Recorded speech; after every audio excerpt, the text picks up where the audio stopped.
Hello दोस्तों, आप सभी लोग का स्वागत है हमारे चैनल पे। तो चैनल पे नए हैं, चैनल को फटाफट सब्सक्राइब कर दीजिएगा, वीडियो को लाइक कर दीजिएगा। चलिए इस वीडियो को शुरुआत करते हैं। सबसे पहले हम आपको बता दें, ये प्राथमिक शिक्षक भर्ती में इस समय बीएड को लेकर कई सारे विवाद प्रचलित हो रहे हैं। जैसे कि आप लोग को बता दें, मध्य प्रदेश और छत्तीसगढ़ में बीएड कैंडिडेट को 11 अगस्त 2023 के डिसीजन के बाद से सिलेक्टेड कैंडिडेट को बाहर कर दिया गया है। देखिए, इसमें कई तरीके की अफवाहें हैं, जैसे कि लोग भ्रमित कर रहे हैं कि जो है यहाँ पर सभी कैंडिडेट को बाहर किया गया, तो ऐसा बिल्कुल नहीं है। 11 अगस्त 2023 के बाद सिलेक्ट किए गए कैंडिडेट को बाहर किया गया है, ऐसा माननीय सुप्रीम कोर्ट में आदेश आ चुका है। और आते ही आदेश को जो है काफ़ी मतलब आदेश दे दिया गया। साथ में छत्तीसगढ़ के राज्य सरकार मतलब छत्तीसगढ़ बोर्ड ने पूरी तरीके से वहाँ पर सबको बाहर करने का जो आदेश वो जारी कर दिया है। मतलब कि राज्य सरकार भी इस पर तुरंत कार्य कर रही है। तो संपूर्ण जानकारी अपडेट होगी, उत्तर प्रदेश में क्या होने की संभावना है, सारी चीज़ें हम आपको समझाते हैं गाइज।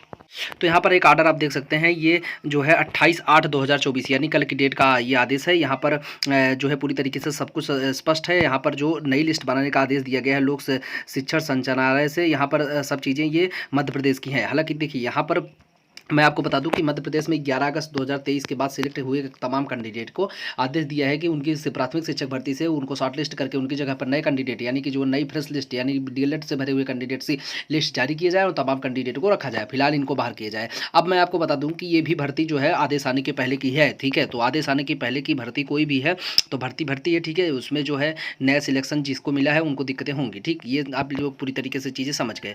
अब यहाँ पर क्या पूरी तरीके से कैंडिडेट को बाहर करके जो नए कैंडिडेट को भरने का आदेश दिया गया है, इसके स्थान पर कोई और आदेश आने की संभावना नहीं है। तो क्योंकि देखिए, माननीय सुप्रीम कोर्ट ने अपने ही डिसीजन को फिर से काटने के लिए मना कर दिया, क्योंकि 11 अगस्त का डिसीजन अगर वो रिलेट कर पाते तो वहाँ पर फिर जो है विभिन्न प्रकार की भर्तियों में भी दिक्कतें होती है। हालांकि माननीय सुप्रीम कोर्ट ने यहाँ पर साफ तौर पर स्पष्ट किया है कि 11 अगस्त 2023 के बाद से कोई भी बीएड का कैंडिडेट प्राथमिक के लिए योग्य नहीं है, चाहे वो पुरानी भर्ती में हो या फिर नई भर्ती में हो। उसके पहले अगर उनकी ज्वाइनिंग हो चुकी है तो उनको बाहर करने की संभावना है। फिलहाल कोई बात नहीं हुई, क्योंकि इस पर अभी तक कोई केस नहीं है।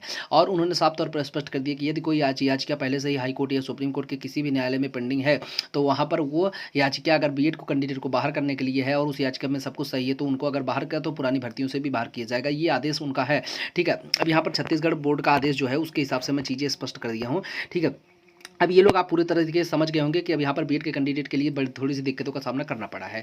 अब उनको यहाँ पर बाहर किया गया है। ये माननीय हाई कोर्ट का और सुप्रीम कोर्ट का फैसला, मैं उसके लिए भी आपको ऑर्डर दिखा देता हूँ। यहाँ पर आप देखेंगे, ये honourable justice Sudhanshu Dhulia and honourable justice Pankaj Mittal के जी की यहाँ पर ऑर्डर था और ये पूरी तरीके से डिस्पोज कर दिया है। यही जो आपकी ये डायर नंबर 17/948/2024 फील्ड, ये सब आप चेक करते हैं तो ये पूरा जो है मामला था नवीन कुमार पैसन यूनियन ऑफ इंडिया का ये मामला था। इसको पूरी तरीके से रद्द करती हुई एसएलपी थी हाई कोर्ट की। और जो है आप लोग यहाँ समझ सकते हैं कि पूरी तरीके से चीज़ें स्पष्ट हो चुकी, ठीक है। टाइप डिसमिस्ड देख सकते हैं सब कुछ। ये था पेटेंटियर नवीन कुमार, मतलब नवीन कुमार पहले नंबर पे थे, बाकी सभी लोग मिला के लगभग 10-15 लोग थे यहाँ पर। तो कोई दिक्कतें नहीं थी, लेकिन यहाँ पर जो हाई कोर्ट ने पूरी तरीके से और सुप्रीम कोर्ट ने पूरी तरीके से चीज़ों को रद्द कर दिया है।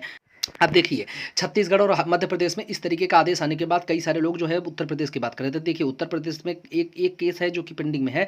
वो अभी मैं उसके बारे में स्पष्ट जानकारी हमारे पास नहीं है, लेकिन एक केस हाई कोर्ट में पेंडिंग में है और उस केस के जरिए माननीय सुप्रीम कोर्ट में भी एक अलग टाइप का जो है आदेश दिया गया है। हालांकि अभी उसके बारे में कोई स्पष्ट तौर पर चर्चा करने की कोई दिक्कत नहीं है। जब तक कोई आगामी आदेश नहीं आ जाए, उत्तर प्रदेश में बीएड के कैंडिडेट को कोई दिक्कतों का सामना नहीं करना पड़ेगा।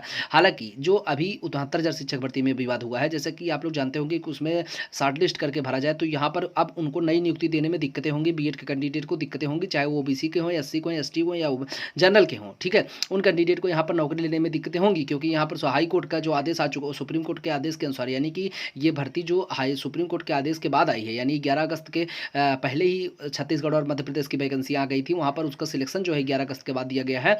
तो वैकेंसी तो पहले की है, तो चाहे वो 1 साल पहले की हो या 1 महीने पहले की हो, पहले मतलब पहले ही होता है। तो यहाँ पर दिक्कतें उन कैंडिडेट के लिए होंगी जो 69,000 शिक्षक भर्ती में सिलेक्ट होना चाहते हैं, ठीक है।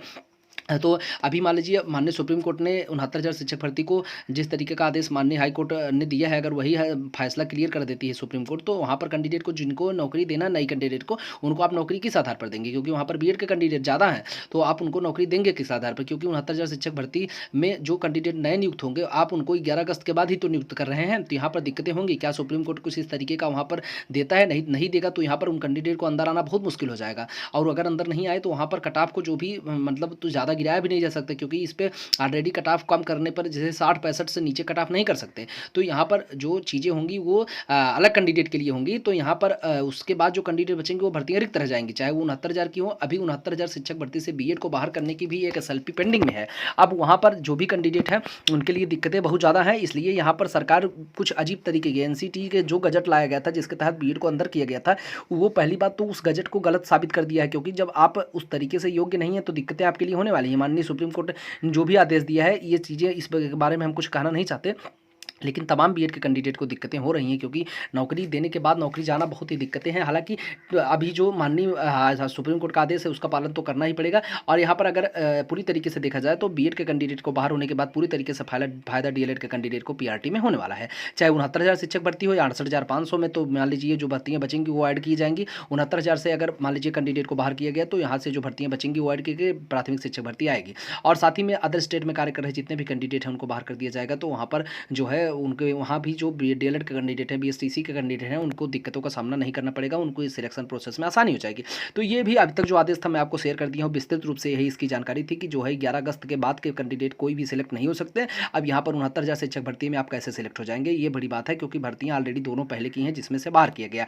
माननीय सुप्रीम कोर्ट ने ही आदेश दिया था बाहर करने का। तो इस तरीके की चीज़ें स्पष्ट है कि सुप्रीम कोर्ट अपने ही आर्डर को दोबारा रिपीट नहीं करती है। ये चीज़ें मैं आपको पहले ही बता चुका हूँ कि 11 अगस्त का जो डिसीजन आया है वो पुरानी भर्ती के डिसीजन और आर्टिकल 14 के ऊपर होने वाला है, क्योंकि वहाँ पर उन्होंने साफ तौर पर स्पष्ट कर दिया कि एनसीटी गजट 2018 को मैंने रद्द कराया, यानी कि गजट को ही सीधे तौर पर रद्द किया गया है, यानी कि 18 की पहले की भी कोई चीज़ें नहीं है। गजट को ही जो यहाँ पर राजस्थान बोर्ड थी उन्होंने पूरी तरीके से गलत साबित किया था।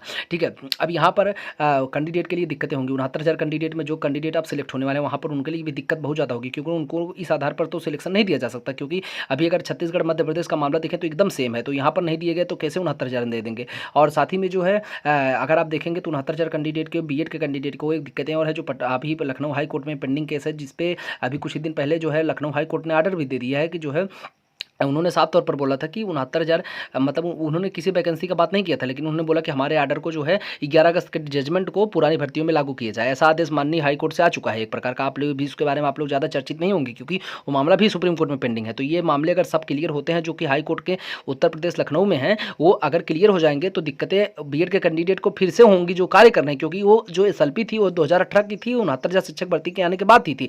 जैसे ही एनसीटी के गजट में शामिल किया था उसी समय की एसएलपी वो पेंडिंग में थी, जो कि अभी उसके बारे में हम डिटेल लेकर के एक नया वीडियो बना देंगे। लेकिन दिक्कतें होंगी, हालांकि सुप्रीम कोर्ट इसके बारे में कुछ अलग तरीके की चीज़ें सोचना पड़ेगा, नहीं तो दिक्कतें हो जाएंगी।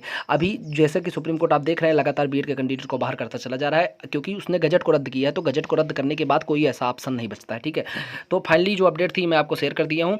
अब अगर आप लोग से निवेदन है चैनल को फटाफट सब्सक्राइब कर दीजिएगा, वीडियो को लाइक कर दीजिए, जो भी अपडेट होगी चैनल के माध्यम से बता दीजिएगा। Thank you for watching.